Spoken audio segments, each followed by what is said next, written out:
তারেক জিয়ার রহমানের কথা বলতেছি, উনি দেশ ছেড়ে চলে গেছেন, তাহলে কি উনি গুপ্ত? আপনার ওয়াইফকে চাকরি করতে দিলেন না, আপনি নারীর ক্ষমতায়ন চান? আমিরে জামাতের ওয়াইফ তো চাকরি করে, আমিরে জামাতের ওয়াইফ চাকরি করে, মেয়েরা চাকরি করে, আপনি আপনার ওয়াইফকে তো চাকরি করতে দেননি, আপনি নারীর ক্ষমতায়ন চান। আগে ঘর থেকে শুরু করেন।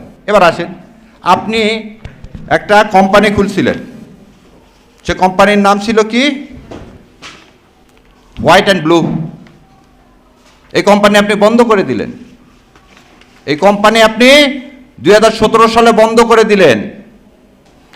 তাহলে আপনি কোনো চাকরি করলেন না, ব্যবসা করলেন না, আপনার ওয়াইফ কোনো চাকরি করলো না, আপনি এতদিন ধরে চললেন কিভাবে? কোথায় থেকে টাকা আসলো? আপনি বলতেছেন বাংলাদেশ জামাতে ইসলামের আমিরে জামাত কিভাবে 3,20,000 টাকায় মাসে চলে। আপনি আপনার ভোটের ইয়াতে কি দিচ্ছেন জানেন? আমি দেখাই দিই, বলে দিচ্ছি আপনাকে।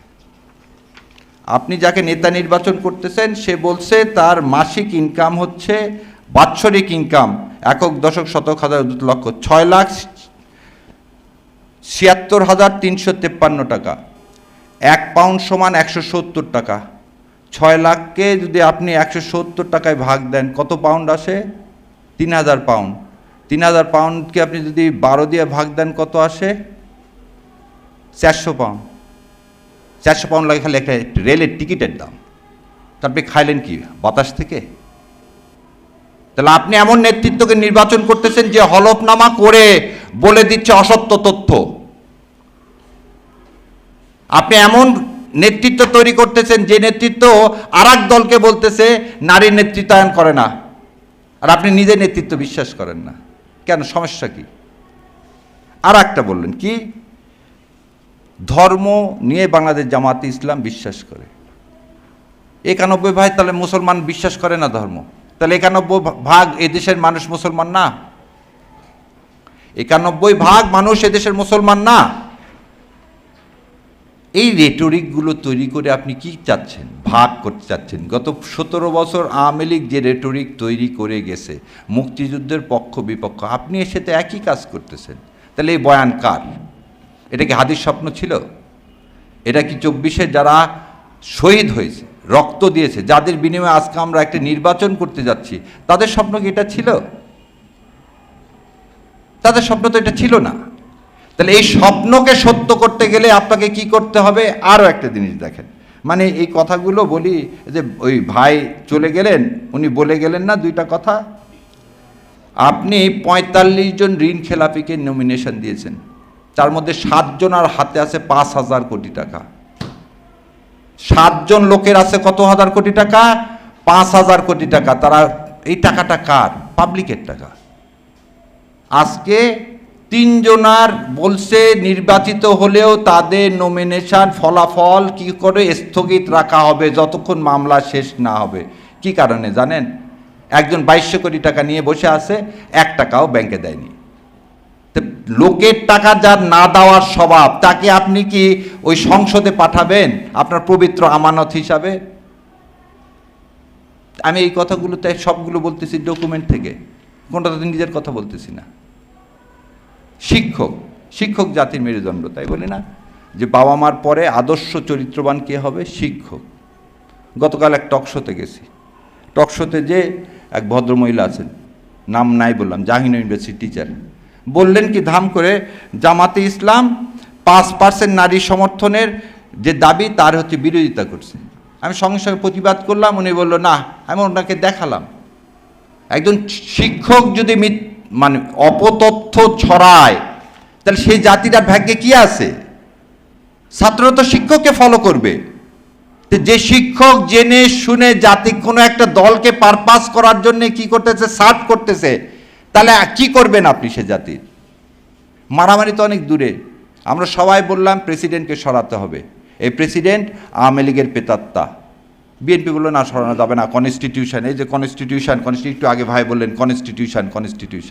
আমরা বলছি এই কনস্টিটিউশন 72-এর কনস্টিটিউশন, এই কনস্টিটিউশনের সাথে আমাদের কোনো সম্পর্ক নাই। একটা বিপ্লবের পরে এই কনস্টিটিউশন আমরা ছুঁড়ে ফেলে দিয়েছি। ওনারা কি বললেন? না, কনস্টিটিউশন রাখতে হবে। আচ্ছা রাখো। আজকে যখন একটু আগে যে হ্যাক করা আর ফিশিং লিঙ্ক দুইটার মধ্যে একটু পার্থক্য আছে। এটা হচ্ছে জ্ঞানীর হচ্ছে জ্ঞান পাপি। ফিশিং লিঙ্ক মানে কি জানেন? আপনাকে একটা ইমেল দেওয়া হবে, সেই ইমেলটা যদি খুলছেন আপনি বুঝতে পারবেন না আপনার ফোনের মধ্যে আর একজন কী হয়ে যাচ্ছে আর অ্যাক্সেস দেওয়া হয়ে গেল আপনাকে, সে তখন আপনার ওখান থেকে যা ইচ্ছা তাই করতে পারবে। এটাকে বলা হয় ফিশিং লিঙ্ক।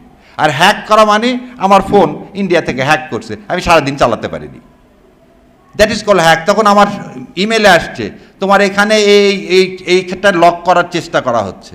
ওই যে 2 টাইম বলেন আর 3 টাইম বলেন। কালকে সময় টিভিতে আমাকে বলতেছিল যে কীভাবে এত তাড়াতাড়ি হলো। সময় টিভি নিজের ইউটিউব ব্লক হয়ে গেছিলো, 10 মিনিটের মধ্যে রিকভারি করছে। আর ওখানে উপস্থাপক সুন্দর মতো ওটা চেপে যে, তার মানে কি ইসলামের পক্ষে আপনি মিডিয়া, ইসলামের পক্ষে শিক্ষক, ইসলামের পক্ষে রাজনীতিবিদ, ইসলামের বিপক্ষে কে? পুরা ইনস্টিটিউশন। একজন রাষ্ট্রপতির ওখান থেকে একজন লোক কিভাবে ফিশিং লিঙ্ক তার ইমেল থেকে পাঠায়।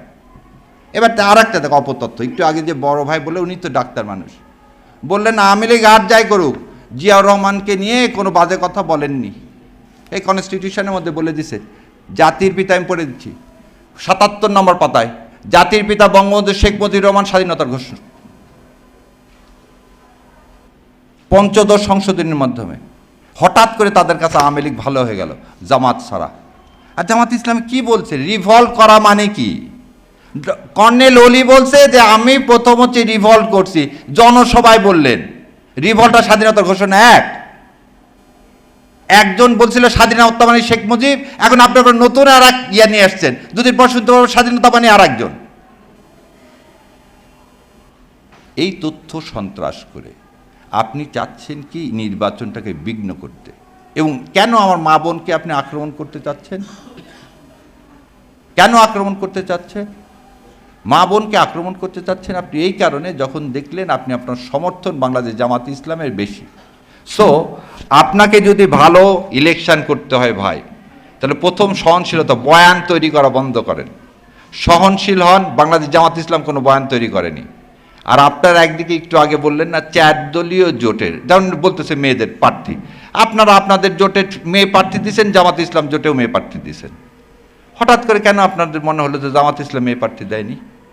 এনসিপির মেয়েরা তাহলে মেয়ে না? জোটবদ্ধ হয়ে তো রাজনীতি এবারে হচ্ছে ভোট, তাহলে 11 দলীয় জোট কি মেয়ে প্রার্থী দেয়নি? এই মিথ্যাচারের ইয়াটা কি? শেরপুর বললেন কি সামনে বসা নিয়ে, আচ্ছা ধরে নিলাম জামাতের সবাই খারাপ, সামনে এসে টুপি পরে বসে যায়, তুমি পিছনে বসলে কি সমস্যা? তোমাকে ফজরের নামাজ পড়তে মানা করছে কে? ফজরের নামাজ পড়ে আসনি কেন?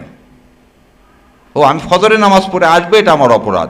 আমি ঘুম থেকে উঠবো 12টার সময়, তারপরে আমি আসবো ওখানে, আর আমার জন্য জায়গা ছেড়ে দিতে হবে। কিছু কিছু মসজিদে দেখতাম যায় নামাজ ফেলে দেওয়া থাকে, আমি একদিন যায় নামাজ ফেলে দিয়েছিলাম।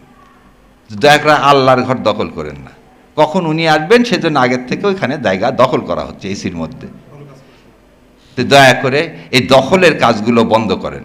আর এই দখলের কাজ যতক্ষণ করবেন ততক্ষণ কি করব? আমরা প্রতিবাদ করব, চিৎকার করবো। এই দখলের কাজ ইন্ডিয়া করে যাচ্ছে আমার দেশটাকে দখল করার জন্য, এই দখল করতে দিব না। সো আপনাদেরকে এর চেয়ে আর বেশি কিছু বলার কিছু নাই। প্রথম জিনিসই বলে দিলাম, আমি আর আমার আমিরে জামাত নিয়ে যে ফিশিং লিঙ্ক নিয়ে কথা, এগুলো কারা করছে, কে কোন নোংরামো করে আর যাই হোক নির্বাচনে ভালো করতে পারবেন না। আর বারবার বলে দিছি, নির্বাচনের না, সব কিছুর ফয়সালা আল্লাহর হাতে, আমাকে কাজ করতে হবে। আর জান্নাতে কে যেতে চায় না জানি না, টিকিট বিক্রি হচ্ছে আমি জানি না, আমার পকেটে এখনও নাই, কেউ থাকলে দিয়ে দেবেন, কিন্তু আমি জান্নাতে যেতে চাই। সারা বছর ধরে নামাজ পড়বো, আল্লাহ দাদা বলছে তাই মেনে চলবো, জান্নাত পাবো এই আশা করেই জীবনের শেষ দিন পর্যন্ত বেঁচে থাকতে চাই। আর যে করতে চায় না সেটা তার ব্যাপার।